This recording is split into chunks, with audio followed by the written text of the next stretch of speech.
தினம் ஒரு தியானம். உன்னை பேர் சொல்லி அழைத்து அறிந்திருக்கிறேன்.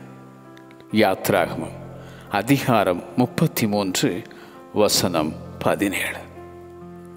ஆபிரகாம் ஒருவனாயிருக்கையில் அவனை அழைத்து ஆசீர்வதித்து அவனை பெருக பண்ணின ஆண்டவர். நான் உன்னை தாயின் வயிற்றில் உருவாக்கும் முன்னே உன்னை அறிந்தேன். உன்னை ஜாதிகளுக்கு தீர்க்கதரிசியாக கட்டளையிட்டேன் என எரேமியா தீர்க்கனுக்கு வந்த கர்த்தருடைய வார்த்தை. முன் குறித்தோரை அழைத்திடும் ஆண்டவர். அழைக்கப்பட்டவர்களை நீதிமான்களாக்கும் நீதியுள்ள தேவன். நீதிமான்களை மகிமைப்படுத்திடும் அந்த மகிமையுள்ள தேவன்.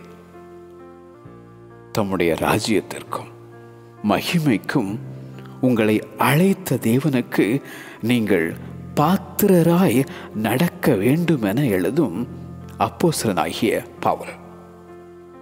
அறிந்து அழைத்து அபிஷேகித்து அவரை அறிவிக்க உன்னை அழைத்த அந்த ஆண்டவர் இயேசு.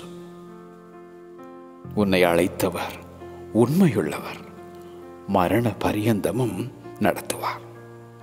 உன்னை பேர் சொல்லி அழைத்து அறிந்திருக்கிறேன். உன்னை பேர் சொல்லி அழைத்து அறிந்திருக்கிறேன். ஆமென்.